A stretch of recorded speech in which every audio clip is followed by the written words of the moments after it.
It's every teenage footballer's fantasy, to test his talent against Europe's best. Those illustrious clubs whose names just trip off the tongue. Bayern Munich.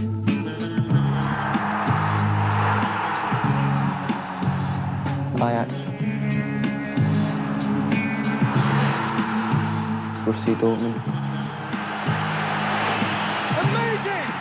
Continental competitions no longer reserved for the fortunate few who ply their trade at the highest level. Some of these Peterborough players were lining up against sides from Europe's elite before they were even shaving. Half a dozen have graduated from a youth system which regards games against the glamour clubs as crucial experience.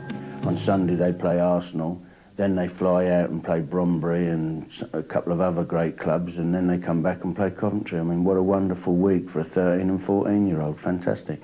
2 years ago, new owner Peter Boiseau backed the decision to invest more in future talent, paradoxically as a way of tackling the club's crippling debt.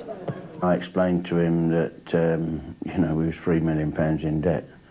And he explained to me that there was no way he was taking over that debt and giving me large chunks of money to spend in the transfer market. So I said the only way is to develop our own kids.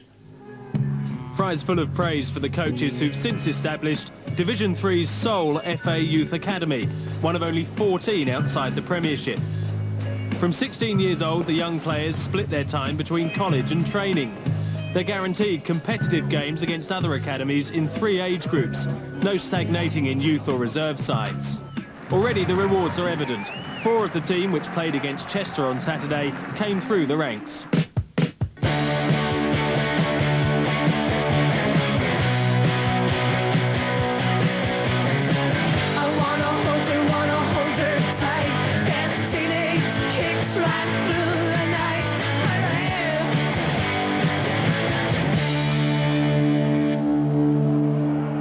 Simon Davies, age 19, central midfield.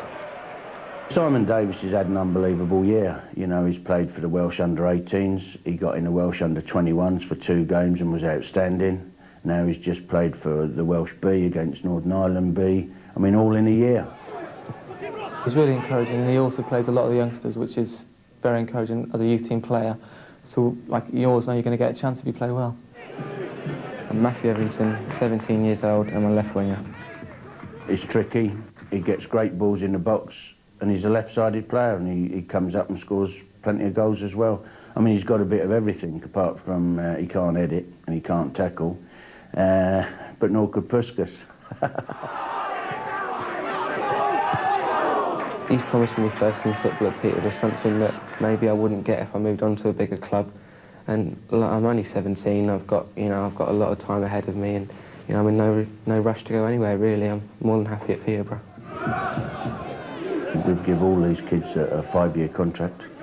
I think they're far better off playing with us in the 3rd division than going to Premiership clubs at the moment and going in their academies under 17s or under 19s. I think their development will be a lot quicker, getting the experience of playing in the league. And I tell the boys that, and I tell their parents that. The commitment is more than talk. Etherington made his debut at 15. He was astonished to get the manager's call.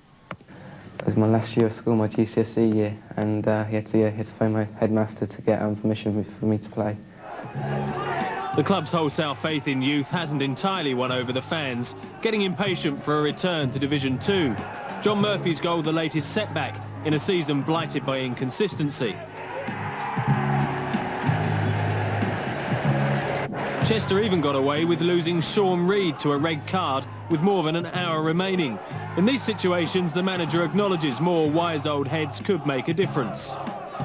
He says he's turned down 3 bids for his youngsters, each of more than £3 million to be paid in instalments.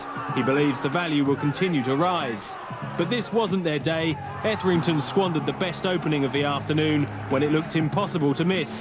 Later, he had the harsh realities of first-team football reinforced, removed to the bench. Fry's facing calls to quit, but his plans are long-term. He knows his best boys will leave when they're ready, but only at the right price. It's like Davies went from Chesterfield to Southampton for 750. Within 8 months, he's gone for £7.5 million. I don't want to be the one that sells cheap I want to get in the middle there, and I want the club that buys them eventually to buy my fuss eventually for the proper money. You'll be sad to see them go. I'll be very sad, but I'll be delighted that in some small way I've helped them.